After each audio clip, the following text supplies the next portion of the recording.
All right, fabulous. We're recording now. Excellent. Okay, thank So you, mate. yeah, welcome. Okay, so obviously we'll be talking a little bit just about yourself, your background, and just a few things. But we'll just sort of start off and ease into it, nice and easy. First of all, I think probably one of the most common questions, just to sort of break the ice, would be, um, how did you find yourself falling into the proverbial rabbit hole that is classical saxophone? So how did you sort of, I guess, where did you sort of get the idea that you wanted to play saxophone, and in particular, sort of that journey, sort of from those initial stages to where you are now? Like, yeah, tell us a bit about that. Yeah, cool. So like, I wish I had a really exciting and interesting story about why I wanted to play the saxophone, but the honest truth is it was all thanks to Lisa Simpson. I saw Lisa Simpson playing the sax. I thought that was cool. And I told my parents, hey, I want to play the saxophone.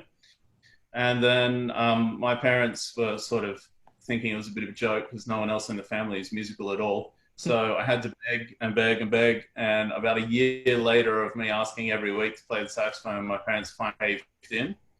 And so I began learning from a gentleman who lived literally down the street from me.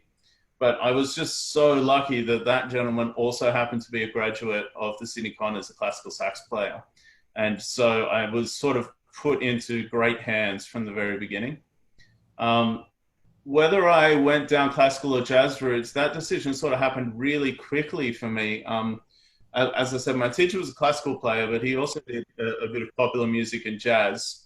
But he gave me Bach's Minuet for my first grade AMUB exam, and I just got absolutely obsessed with this little piece. And I turned into quite the nerd. I wrote a couple of pages of an essay about Bach and gave it to my teacher just because I was so obsessed with this little piece. So I think from that early stage, I sort of already knew I wanted to be a classical musician.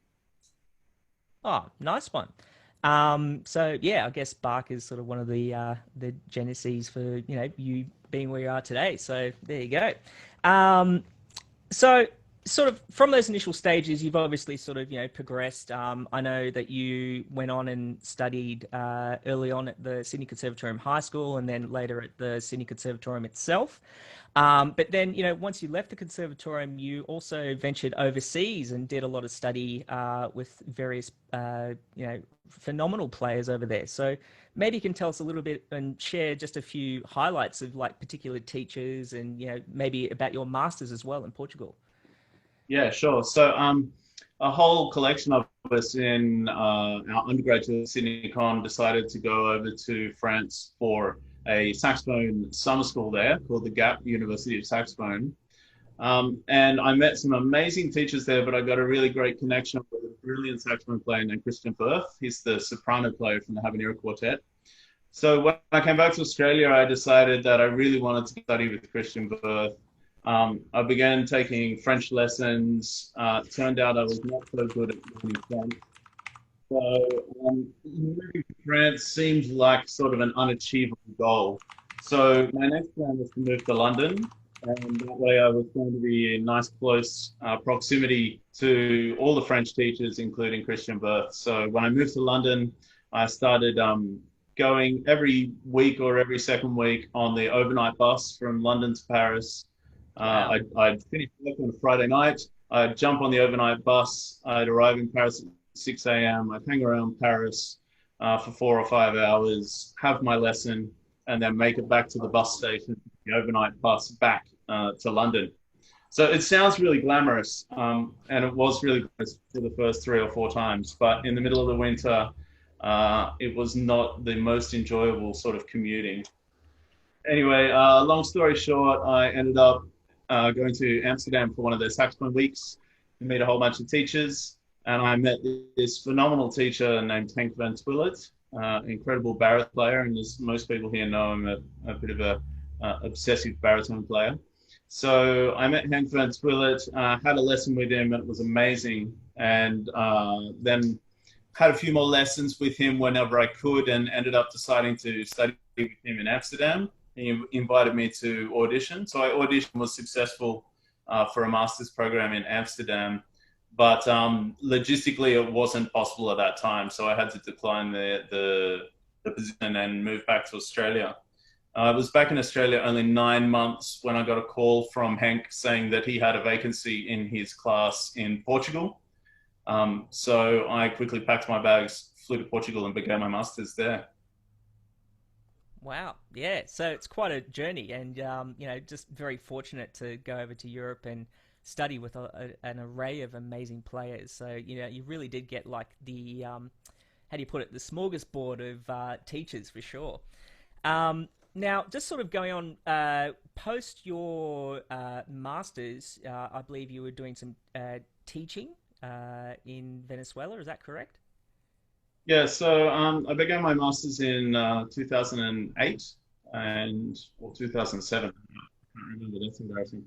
And I moved over there, and the first year was fantastic. And during that time, my teacher, Hank Van Twillet, was traveling very often to Venezuela to give masterclasses and lessons as part of the El Sistema music program there. Mm-hmm. By the time I finished my first year of my master's, Hank had actually started doing his doctorate degree in New York. So he was traveling between Portugal and New York very frequently and could no longer make it to Venezuela. So he recommended to them that I should go over and have a go, take a couple of master classes and see how it goes.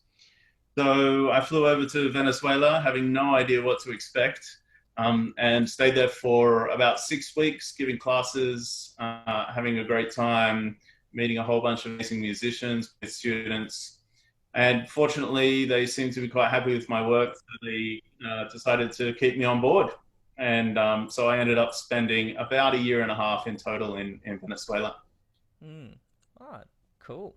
So you obviously had Latin America obviously had a big influence on you musically and personally. I've heard. Obviously, the inspiration for your doctoral research looking into tango music and your the adaptation of an arrangement of saxophone. Tango music for saxophone, and how that sort of works to get some authenticity and whatnot.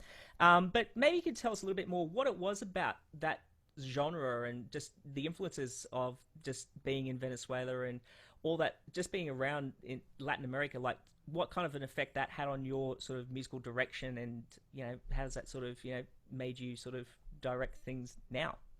Yeah, for sure. Well, one of the great things about Venezuela, I found that there's music everywhere. There's folk music and popular music and classical music, and everywhere you go, whether it be in the metro or in a taxi or in a restaurant to a concert, everywhere you go, there's fantastic quality music. So you're constantly surrounded by really high level music, and music that as an Australian I'd never really had much exposure to, particularly the music of Venezuela. So while I was there, I joined a quartet, and that quartet were playing quite a lot of Venezuelan pieces. And what I found really interesting was that no matter how hard I tried to play exactly what was on the page, the rest of the quartet often said that it just didn't have the right feel. And it's something that I'd never really thought about. So I worked really hard as I listened to a lot of music, spent a lot of time going to concerts and asking other players how to grab that feel, what the idea is, and eventually started to feel a bit more comfortable playing in that style. So learning that it's about the feel or the rhythm of the music, and the way to emphasize certain beats rather than what's exactly written on the page. So that really excited me, this challenge of learning how to play something that wasn't written on the page. So when I moved back to Australia and decided to undertake my doctorate, my initial doctorate subject was covering the whole of South American saxophone music. Within a couple of sessions with my amazing supervisor, we realized very quickly that the topic was just way too big for a doctorate thesis, and I needed to condense it. And I just remembered having such an amazing time in Argentina, because I would often stop in Argentina in between Sydney and Venezuela. It was one of the stopovers. And with the airlines at the time, Aerolíneas Argentinas, you couldn't get a change. So you'd often have sort of a 17 or 18-hour stopover in Buenos Aires. So I'd always grab a hotel for the night and then go and see some tango music. And so I had that deep in my mind and that passion for that music from those trips when I had to condense my thesis. And that's sort of how I ended up going down into the tango route. Cool. Yeah, and that obviously led towards your first album, which was obviously a plethora of arrangements by Piazzolla and some other works by some friends of yours from overseas, I believe. Yeah, so when I decided to shape my first CD, it was obvious that it was going to be a tango album because I'd been spending 3 years doing a doctorate on tango music. It was where my passions were lined up, so it made sense to do a tango album. But I didn't want to just do Piazzolla. Like, I love Piazzolla, it's brilliant, but there's so much more to tango. So my idea for my CD was some really traditional tangos, some Piazzolla, and also to commission some new works. So there's 3 new works on that album that I commissioned for the album. And as I'm sort of really passionate about is exploring new music from other places around the world to experience sort of what their musical culture can bring to new music. Yeah, wow. Well, it's definitely a big task there, but yeah, and a very admirable one.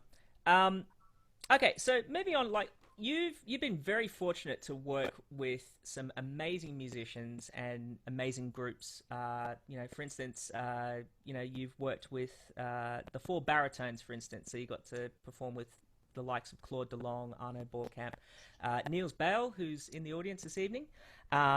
You've also had the good fortune to work with the New Zealand Symphony Orchestra, and I also hear that you're in a pretty good quartet as well.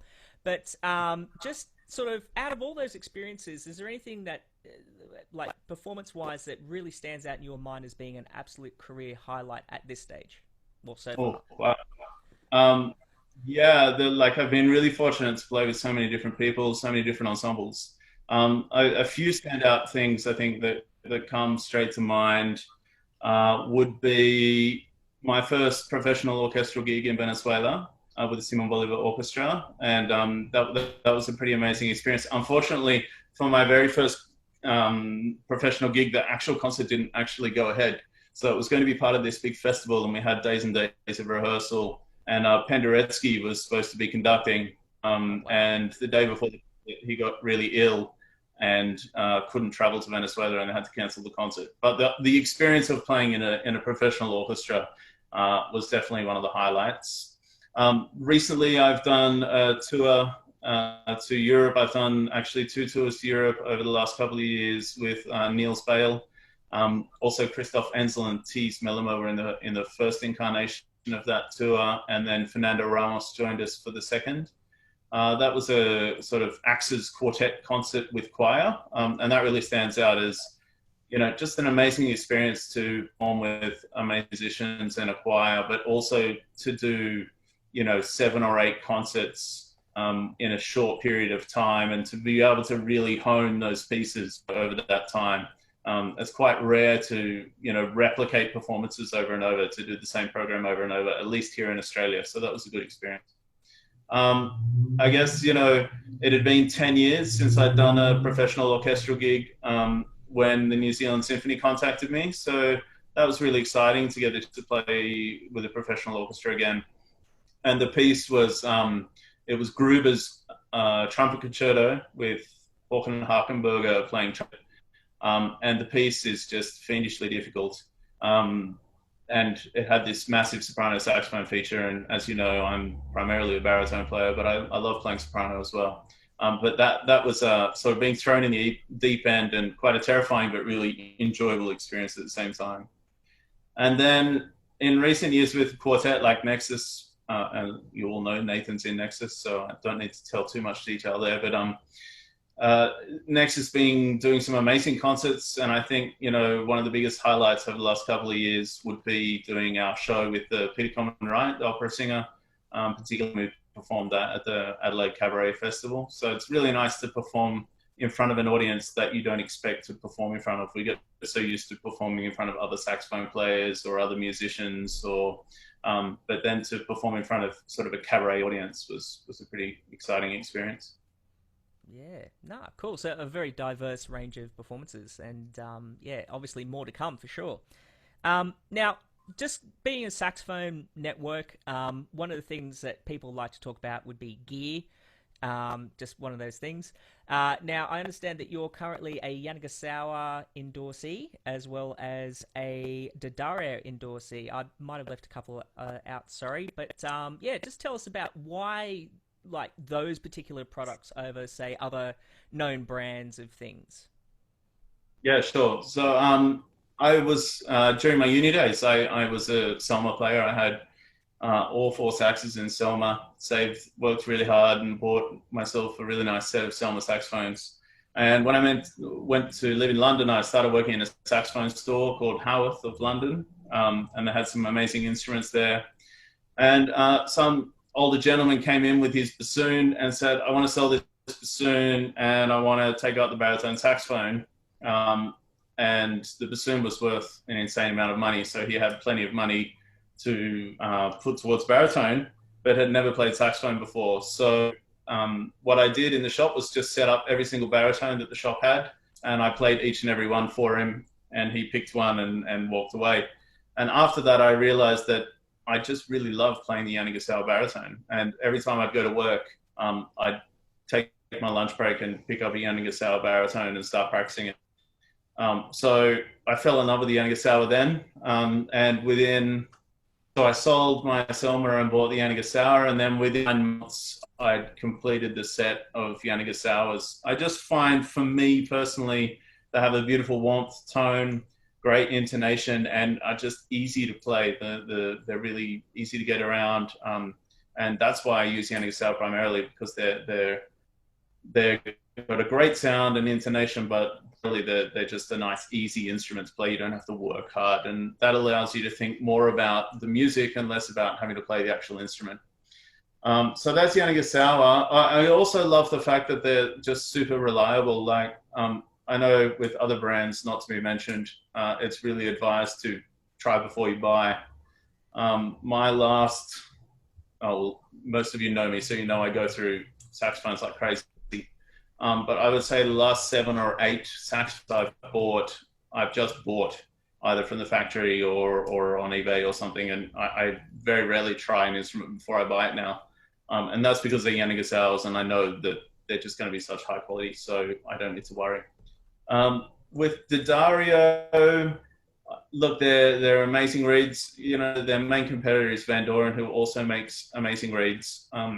When I was in Venezuela, I was playing on Van Doren reeds exclusively, and unfortunately, after a concert, I had my instruments and everything stolen from the stage, and so I had to restock everything, and I've got new instruments. Luckily, very well insured, and I got new instruments, and the Rico reserves had just come out, so I thought, well, I'll just buy these instead of the Van Doren, and I'll play them for a month or two and see if I like them. And if I don't, I'll go back to the Van Dorens. And I haven't really turned back since. I haven't tried any other brands since. I'm really happy with my D'Addarios. The 3 main things about them that I love, I find that they're a little bit brighter in the tone than the Van Dorens, which appeals to me. I tend to play a bit brighter in terms of tone color. I also just love that every one in the box always works for me. Like, I might not perform on every single reed, but I can use every single reed in the box. And that's an experience I never with any other brand. And then the other thing is like just this reed here that I've got sitting here. I always put dates on my reed because I'm curious. And this says the 18th of August, 2018. And it's still like, it's the reed I practiced on today. So for me, you know, those 3 things, the fact that they last forever, they're really consistent, and they have slightly brighter sound that just works for me. Cool. And that's the D'Addario reserves at the moment, is that right? Or Yeah, so I have a bit of a obsession with the old Rico reserves. They're a slightly different cut, and I find, particularly on baritone, I really like them. So whenever I find them, I buy them. But for the last couple of years, I've been using the D'Addario reserves on 4 saxes, and they're great. And I'm pretty much consistently using 3+ strength on all 4 saxes now. I used to use harder reeds on soprano, but I'm finding softer reeds are working better for me now. So Okay, nice. And just out of curiosity, your the baritone, which is sort of your, I guess, your premier instrument. I believe it's a Yanagisawa W. no, it's this one here. It's a 992, so it's the previous model from the current models that are out. It's got a bit of special stuff on it. It's got some. I'll see if I can put it on the camera.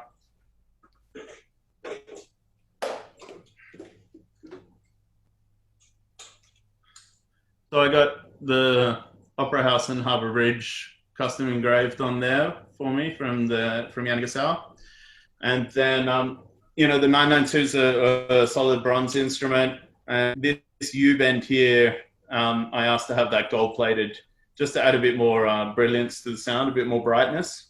Mm-hmm. I'm not sure it actually does anything, but it just makes the instrument unique. So that's another reason to love my beautiful baritone. Nice, yeah. So, obviously that's a sort of a special order, but the 992s, if you still get them, are quite nice. But I believe they're called the W20s now. Is the current version of that model? Yeah. Yeah. Cool. Yeah. All right. Anyway, enough gear. Moving on. So, as I said before, you're a prominent educator as well as performer. As I said, you do some casual teaching at the Sydney Conservatorium, University of Sydney. You're also saxophone teacher at Sydney Grammar School. But you're also, this is probably something that should be mentioned in particular for our Sydney viewers, is that you're actually the co-founder and director of the Saxophone Academy of Sydney. Now, it's, from what I've understand and just my experience with it, it's a little bit more than your average music school. They offer a few extra things, so maybe you can tell us a little bit more about why you set that up and what sort of things you offer and how is it different to, say, just your stock standard music school. Yeah, sure. So there are a few reasons I set up Academy. First of all, through my education, I had a great experience to always feel like I was part of a community. So when I went through the Sydney Conservatorium, there was a great cohort of students. When I moved to London, I had a great chance to work with some great players and become part of the community over there. And then, everywhere I've gone since, I've had the great opportunity to feel part of an amazing classical saxophone community. And when I came back, I knew that there was a great community going on at the Sydney Con. The students had a brilliant opportunity there. But I realized that the way our education system works in Australia for high school students is that, generally speaking, people have one-to-one lessons, practice at home, and do an AMB exam. They might be fortunate to be in a school band, but not everyone. And so it seemed to me when I came back from overseas that it was quite sort of solitary to learn the saxophone at a high school age in Australia. So that was one of the main reasons I wanted to create a place where people could come and work together and have sort of a community feel about how to learn the instrument.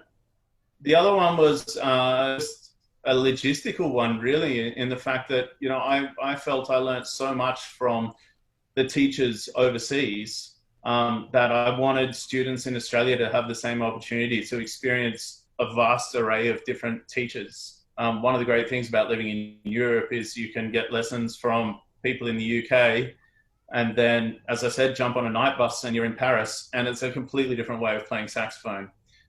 So when you're in Europe, you have this chance to learn so many different ways of playing the instrument and find what really works for you. So I wanted people in Australia to have that opportunity as well. But, it's very expensive to travel, and some people just, can't afford to fly over to Europe and have lessons. So my idea was to try and bring as many saxophone professors or teachers from around the world to Australia to work with the students. I think it's a chance for them to get inspired and to learn different people and learn different styles of playing. And the way we go about that is, for the last 10 years, we've been running a summer school, and for the last 8 years, we've been running a winter school. So each year we have, for our summer school, between sort of 40 and 50 students come along and learn over, anywhere between 3 and 5 days, just depending on the year. And then our winter school, I tend to try and get sort of an ensemble in. So we've had like the Sonic Art Quartet from Berlin, We had the Australasian Saxophone Quartet, which was some New Zealanders, myself and Joseph Lalo from Melbourne, for that. So I always try and get sort of an ensemble to come for the winter school, so that the students can get that ensemble experience as well. I'd like to take all the credit, but it's only 50% me at the most, because Carmen, my wife, is a huge believer in the academy as well, and we work really hard together to bring those opportunities to students. Yeah. So yeah, obviously it's a great little partnership between you two, setting up such a fantastic institution, and setting up great opportunities for people in Sydney and Australia, that necessarily may not, as you said, may not have the opportunity to get to Europe. Maybe you could tell us, just with the summer, sort of the summer school, sort of the flagship sort of opportunity that you provide. Maybe you can tell us about some of the guests that you've had over the last few years. Yeah, sure. So this year we had Niels, who's here in the chat with us, as one of our teachers, and Nacho Gascon from Barcelona. Previous years we've had Fernando Ramos from Portugal, João Martí Frasquier from Barcelona. We had Barry Cockcroft, Michael Duke from Sydney Con, James Nightingale.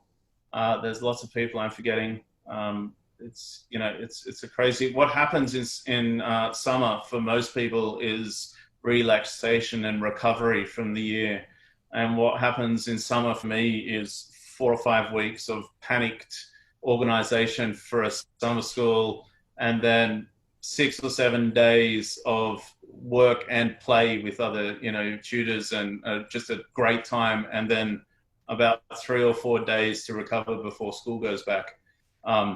So my memory is a little foggy about the summer schools, but we've had a lot of great teachers, some brilliant teachers, and we've also, the academy's been fortunate that if somebody's coming to town from overseas, we've started to get a bit of a reputation now, so we're often contacted by the people who are coming to town to sort of do a workshop. Last year, Van Doren sent out Martin from Van Doren, brilliant saxophone, and he did a workshop for us. So there's been so many great people that have happily come on board to help our students, which is great. Yeah, fantastic.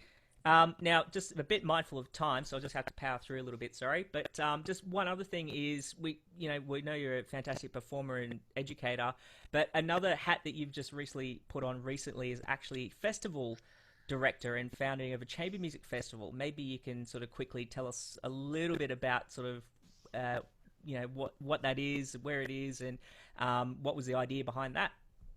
Yeah, sure. I'd love to claim director, but I'm the treasurer. Oh, sorry. And the wingman. My beautiful wife, Carmen, is the managing director of a new exciting chamber music festival called the Orange Chamber Music Festival here in New South Wales. About 5 years ago, Carmen and I decided we wanted a dog. It took us a while to convince the landlord of our apartment that we should be allowed to have a dog. And then we realized shortly after that our beautiful dog should also have a backyard. So we decided we wanted to buy a house. Buying a house in Sydney was just not a reach for us. It's not in the reach for many classical saxophone players or teachers to buy a house in Sydney. So we went to all the wine regions that were in a reasonable drive of Sydney and fell in love with Orange, which is a beautiful cold climate wine region. And we bought a house here. And because of that, we got to know some other musicians in the community. There's some brilliant musicians from the Acacia Quartet who also live in Orange. And Carmen just said, you know what we need out here? A chamber music festival. And Carmen had just finished doing her master's in arts management. So she was very well equipped for it.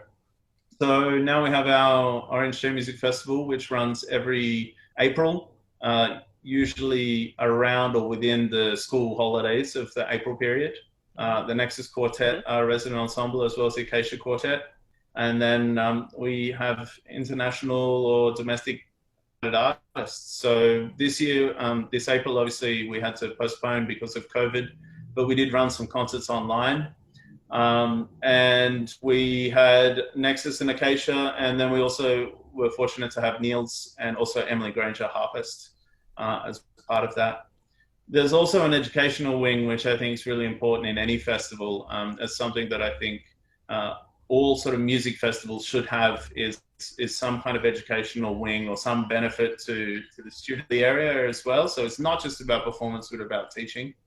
And so we've got a good partnership here with the regional con, where we have a little chamber academy from the con part of the festival. So it's a lot of work. Carmen stares at the computer for hours and hours and hours, organizing all this, and but she's doing a brilliant job, and next year's really shaping up to be exciting. So come to Orange in April.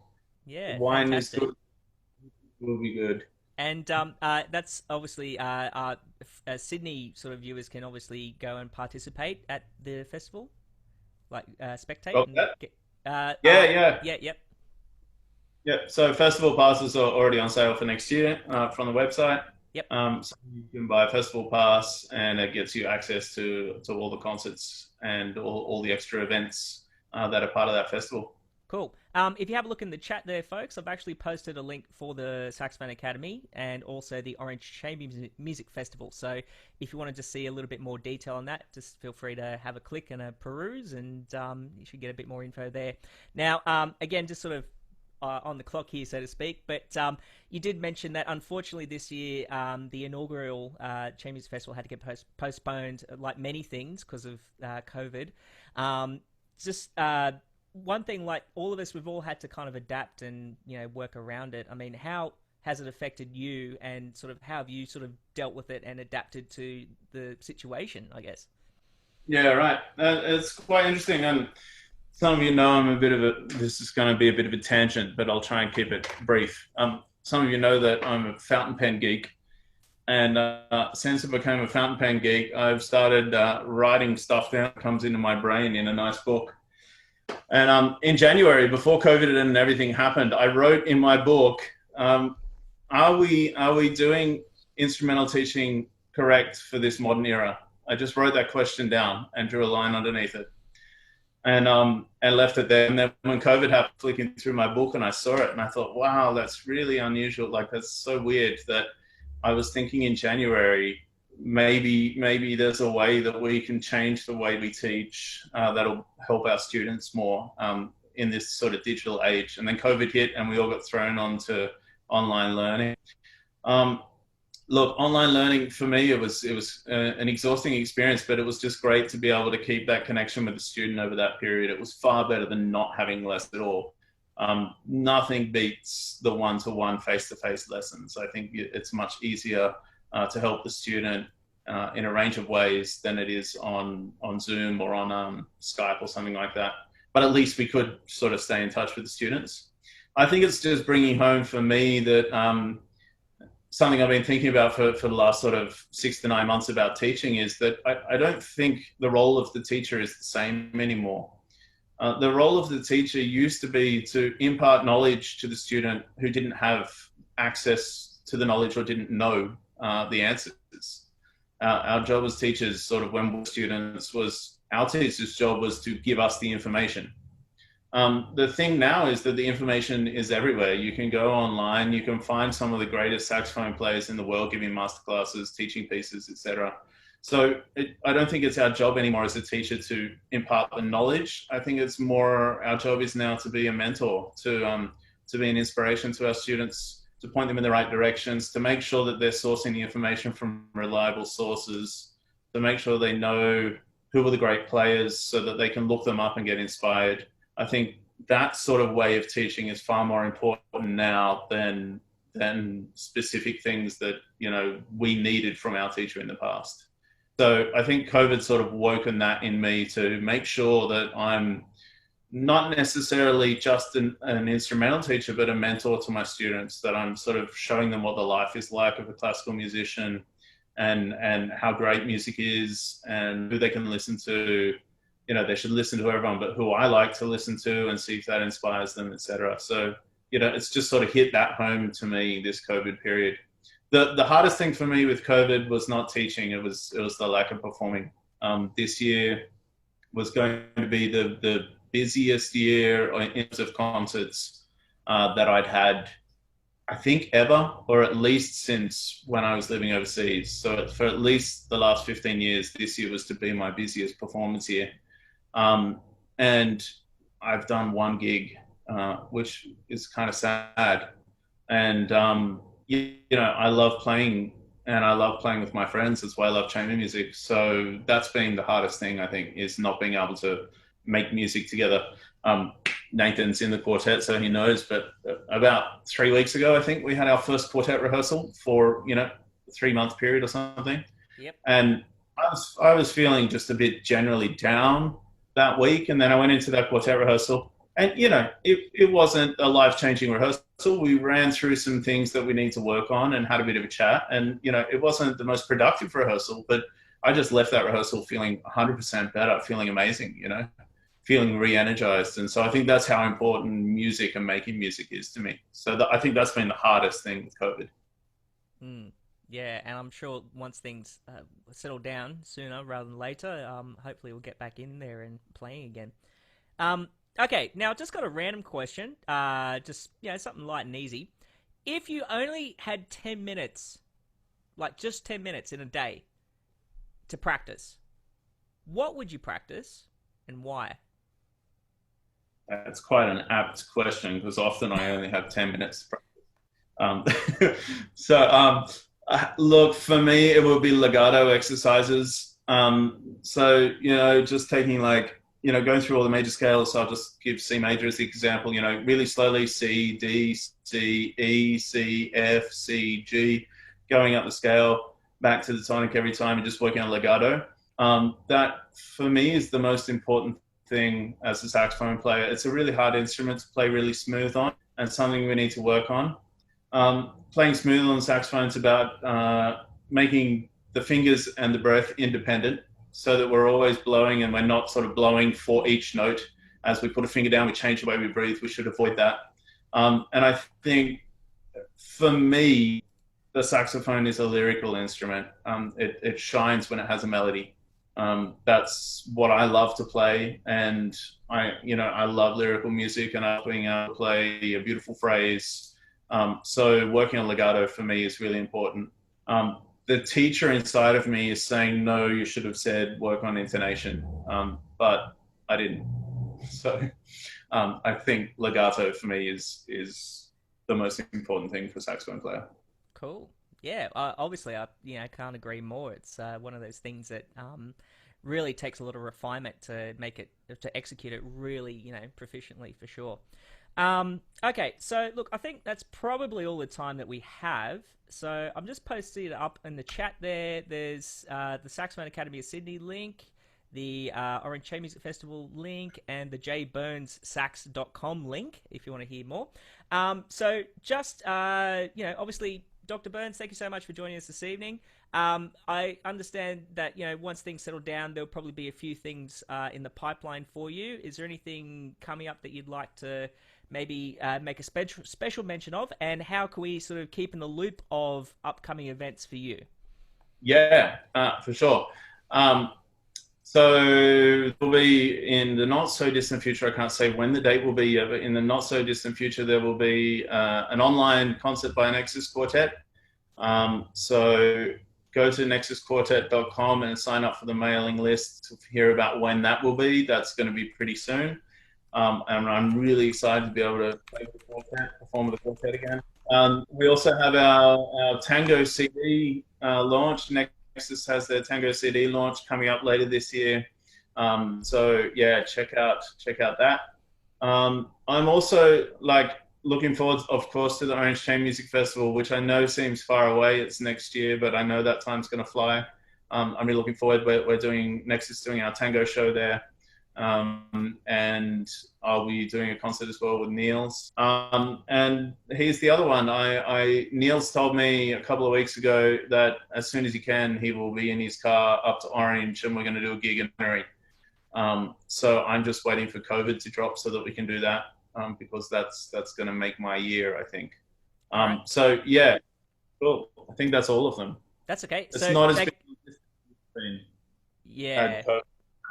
But I mean, like if they want to sort of get details of things, you'll just put that on social media, or do you have a mailing list or anything? Yeah, Or look, I have a website. You've put the link up. I try and keep it up to date, but Facebook is the primary way I communicate about my concerts. Nexus is pretty active on social media as well, but we do have a mailing list which we email people out quite often about. So if you want to know more, stick your email on there.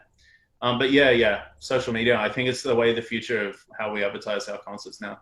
yeah, well, certainly been a lot of that lately, particularly with COVID. All right, Dr. Byrnes, thank you so much for joining us. And again, thanks for everyone for coming along. Apologies for the technical issues that we had at the start. The Facebook gremlin sort of got to the stream. But again, thank you for bearing with us. And another special thank you for taking the time out, Jay.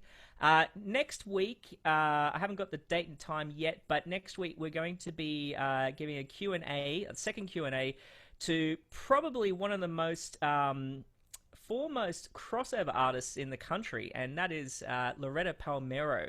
So we'll be having a chat to her next week. I'll post up some details about that in the future. Hopefully in the next day or two. I believe she's on holiday, taking a well-deserved break at the moment, but she'll be in touch with those details soon. So anyway, thanks again. I will be posting this up on the Facebook link, so you can watch it for posterity and whatnot. But anyway, again, a big thank you to Jay and everyone, and have a good evening. Thank you. Thanks, mate. Good on you. Have a good one, guys. See you later. Bye. Bye. See ya.